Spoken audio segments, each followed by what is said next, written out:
Hi friends, अस्सलाम वालेकुम। ईद मुबारक। आप लोग कैसे हैं यार? ये ईद मुबारक। आपको ढेर सारी बधाइयाँ।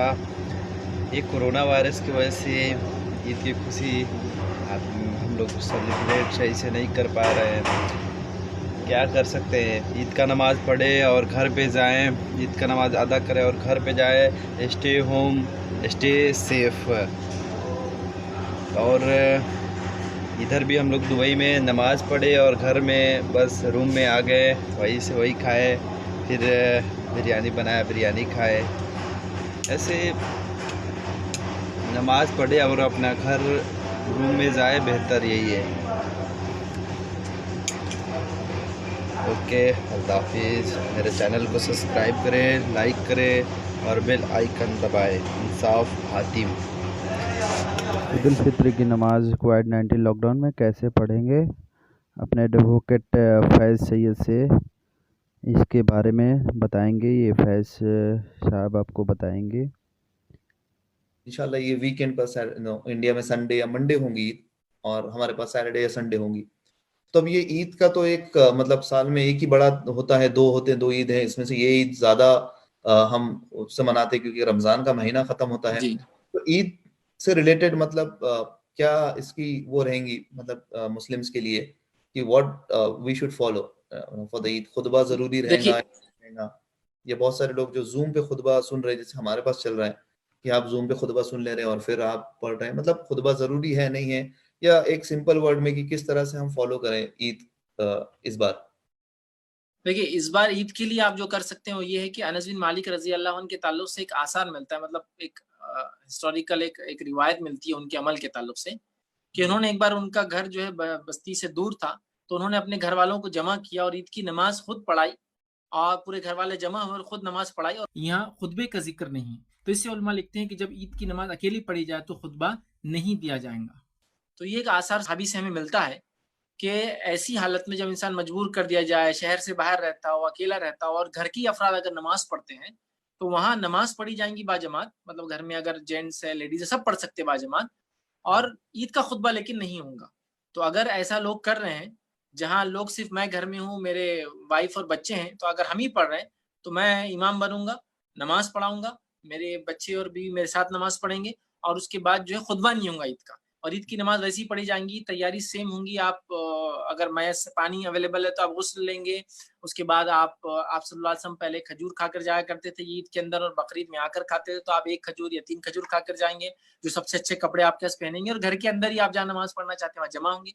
कोशिश करें कि तुलुए आफ्ताब के बाद आप पढ़ ले, जवाल तक इसका वक्त होता है, लोग जमा हों, और कुरान जिसको ज्यादा आता है वो इमामत करे। इमामत करने के बाद मामला खत्म हो गया और ईद आपकी हो गई। इसमें खुतबा देने की जरूरत नहीं होगी जब आप घर में पढ़ रहे हैं। लेकिन अगर 40, 50, 60 लोग कहीं जमा हो जा रहे हैं कलेक्टिवली, फॉर एग्जाम्पल इतनी आपको छूट है कि आप लोग एक मोहल्ले के लोग क्वारंटाइन किए हुए अपने आप को, और कोई मसला नहीं, जमा होते हैं, फिर खुतबा भी देंगे जैसा ईद का खुतबा होता है। लेकिन अगर घर में है तो ईद के खुतबे की जरूरत नहीं, आप नमाज पढ़ ले। अच्छा। और अगर अकेले हैं आप तो फिर अकेले आप 2 रकात पढ़ लें? हाँ, आप अगर अकेले हैं तो अकेले पढ़ ले, फैमिली के साथ है फैमिली के साथ पढ़ ले, फैमिली में लोग हैं लेकिन बच्चे और लेडीज है जो पढ़ नहीं सकती, तो आप अकेले, कोई मसला नहीं। मतलब आप अकेले हैं भी तो पढ़ ले 2 रकात नमाज, खुतबा नहीं होगा, ये ईद की नमाज हो गई। ठीक है। अब इसमें जो जो लोग अभी क्वारंटाइन सेंटर्स में हैं, इंडिया में या कहीं बाहर, जैसा बहुत सारे औरंगाबाद में भी जो रेड जोन है, तो बहुत सारे जो मुस्लिम्स हैं वो अभी क्वारंटाइन सेंटर्स में है। हो सकता है खुदा ना खास्ता उस वक्त तक वो अंदर ही रहें, या तो हॉस्टल में रहें या तो हॉस्पिटल में रहें। तो उनके लिए क्या चीजें जो है वो होगी, एप्लीकेबल होगी? सेम उनके लिए भी एप्लीकेबल होगा, वो वहाँ जैसा रेगुलर नमाज पढ़ रहे होंगे, बस वो ईद की नमाज 2 रकात जो है तुलुए आफ्ताब के बाद से लेकर जवाल से पहले जो है 2 रकात नमाज पढ़ ले। और चूंकि वो हो सकता है अलग अलग एरियो में होंगे, मतलब एक रूम में हो सकता है 1 आदमी या 2 आदमी होंगे, अगर वो दोनों ही मुस्लिम है तो फिर वो दोनों अगर एक साथ पढ़ रहे हैं आम नमाज है, तो ये नमाज ही बहरहाल पढ़ ले। कोई नहीं है तो आदमी अपनी जगह अकेले पढ़ ले। तो इसमें कोई हर्ज नहीं कि आदमी अपने घर पर है, कोई हॉस्पिटल में है, या कोई क्वारंटाइन सेंटर में है, या कोई इसी तरह हॉस्टल्स वगैरह में लोगों ने रखा है लोगों को थोड़े दिन जो ट्रैवल करके आ रहे हैं, कोई मसला नहीं। आप जहां भी हो 2 रकात नमाज आप पढ़ ले जैसे ईद की नमाज होती है जायद तकबीरों के साथ, तो इंशाल्लाह अजीज किफायत कर जाएंगी, कोई मसला नहीं आता किसी। एक आखिरी क्वेश्चन था जिसमें जमात कितने लोगों की बनती है, ये एक बेसिक क्वेश्चन था, अगर आप उसमें बताना चाहते हैं तो कितने लोग? जमात जो है वो 2 लोगों से बन जाती है। तो जब 2 लोग हो सिर्फ और जमात बना है तो दोनों बाजू-बाजू खड़े होंगे एक दूसरे के, बिल्कुल लगकर खड़े होंगे ऐसे, यूँ खड़े हैं, 2 लोग। और अगर 2 से ज़्यादा हो जाए, 3 हो जाए, तो फिर इमाम आगे होगा, मुक्तदी पीछे होगा। मतलब अगर 2 लोग हैं तो जमात बन जाएँगी, दोनों बाजू खड़े होंगे और अगर 3 लोग हो जाए तो 1 आदमी आगे रहेगा, 2 लोग पीछे बाजू-बाजू खड़े रहेंगे।